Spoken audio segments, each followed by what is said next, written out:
in case you didn't know our stand, so here we have the Declaration of Independence. And now, let's zoom in a bit just to read this. We hold these truths to be self-evident, all men are created equal, and that they are endowed by their Creator with certain unalienable rights. That are among these are life, liberty, and the pursuit of happiness. Now, did you hear that part? Unalienable rights, meaning you cannot take these rights away. They are natural rights. Everyone gets them. Now let's look at the amendments. These are the first 10. I know. Now, let's read this. Amendment 1. U.S. citizens have the freedom of religion, speech, press, assembly, and petition. Amendment 4. U.S. citizens are protected from unreasonable searches of a person's property. Amendment 6. U.S. citizens have the right to a fair and speedy trial, meaning no matter who, no matter what, they have the right to a trial that is fair and quick with all their rights. Amendment 8. U.S. citizens are protected from cruel and unusual punishment.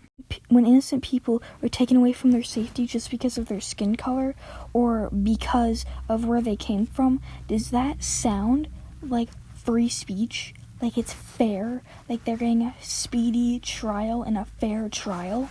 When said people are then put into crammed deportation camps with barely any food and are getting assaulted day to day just because of what they look like, does that sound like they're being free of cruel, unusual punishment? Does that sound like they're okay?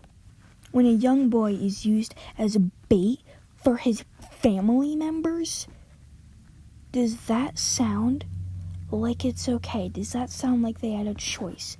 Does that sound like it wasn't cruel and unusual punishment?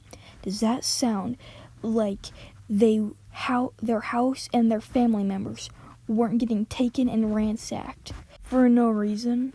When people are telling other people, when officers are telling soldiers that a president was chosen by God and that this is all God's divine plan, you know what that sounds a lot like?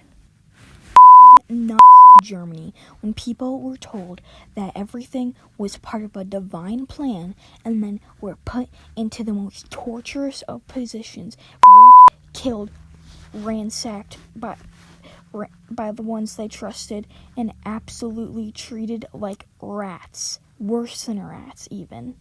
They weren't even treated with the humanity we give rats. The Cultural Revolution in China, when people's houses were ransacked, when people were forced to work for doing nothing just because they didn't treat their leader like a god, just because of their age, just because of their beliefs not being the newest things in the world, just because they didn't believe the same as everyone else around them. Does that sound fair to you? When people say, oh, kids shouldn't be in politics, oh, art shouldn't be about politics, it's not about the fact that it's about politics, it's about the fact that these children have to have political opinions and have to voice them just to get people treated with barely even human decency. When artists have to paint and make and all these things just so they can get an ounce of humanity put into some people, that's not okay.